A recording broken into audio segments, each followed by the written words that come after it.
Hey there friends, I'm Andrew from the Scrapbox, and today we're designing the original 151 Pokemon as custom LEGO minifigures. And I'm gonna let you in on a secret that'll tell us how LEGO might make these as minifigure scale creatures. Let's get to it. Who's that Pokemon? It's Pikachu! The Mega Bloks issue.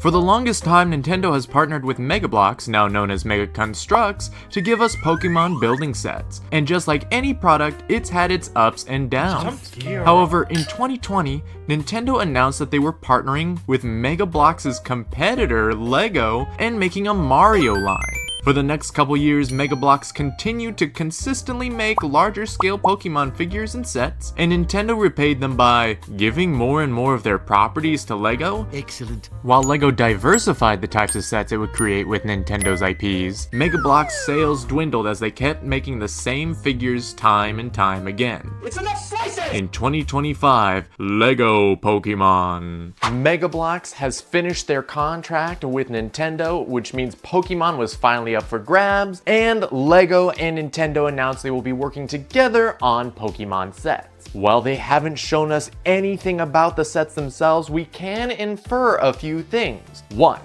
It can't be like Mega Bloks.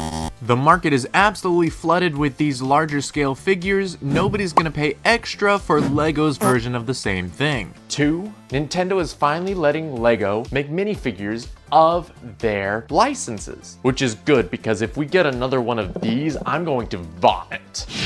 And 3. A third thing. Making individual molds and custom creations for every single Pokemon would be insanely expensive, and no one would be able to buy these sets. So, how is LEGO going to be able to make these Pokemon? I'm pretty sure they're going to use a method they've secretly been implementing for quite some time. I think it'd be best to show you by example. Right now, I'm putting all of the different 151 Pokemon into different categories. No, I'm not ranking them by how much I like them or how I think they perform in each of the games. I just want you to watch the screen for a second and see if you could come up with any connections between these Pokemon. Also, I have no idea why there's two Bulbasaurs and Ivysaurs. That I didn't load the pictures, so don't blame me.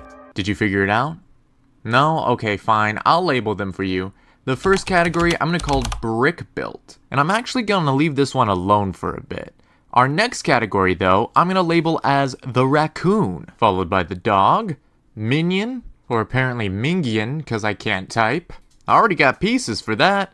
That's just people, and frankly, I don't know. While these categories aren't perfect, we can clearly see that there are strong similarities between individual Pokemon. LEGO utilizes function over form when it comes to many of their pieces. Just like all of these characters are vastly different shapes and sizes, they all utilize the same pieces, and it still gets the point across. These old dinosaurs use mostly the same pieces, but with some interchangeable parts, they become something brand new. Not only that, but those arms are reused from the dragon, and that dragon's head and tail are reused from the crocodile, which means the key to creating a bunch of different creatures is to find their like parts.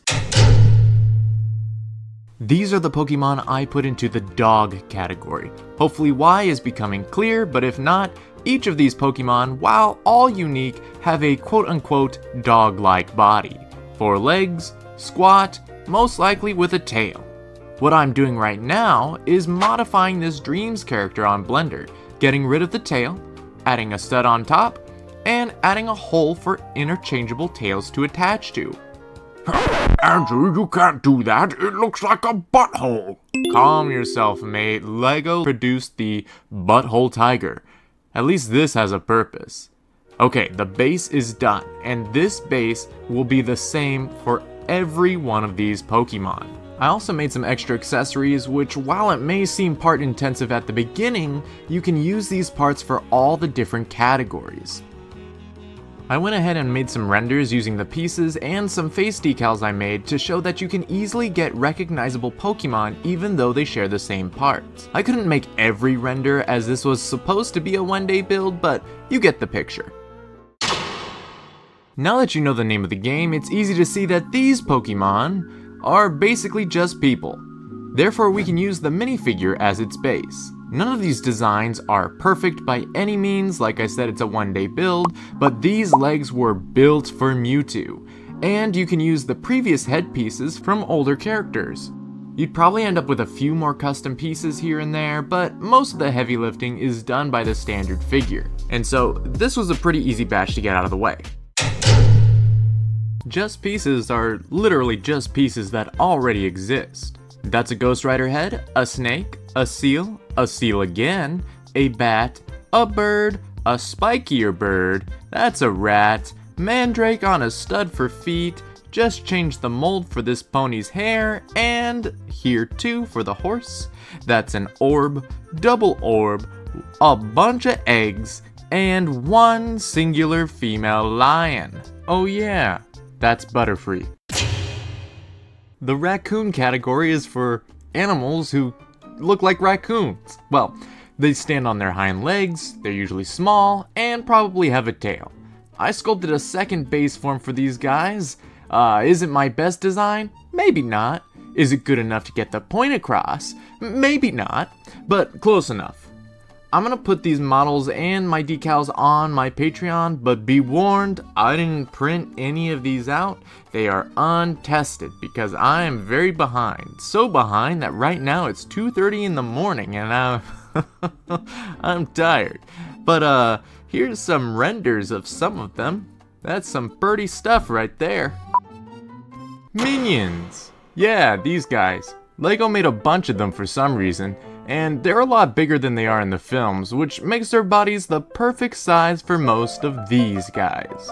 Yep, just take off one of those minions' heads, and you're halfway there to making your very own Poliworld. The only issue is actually building the heads of your Pokemon. But this is broad stroke designing, so good enough. Speaking of broad strokes, brick build figures. Mega Bloks actually got this one right. You can build these ones completely out of bricks. However, to better scale with minifigures, it'd probably be good to revert back one evolution.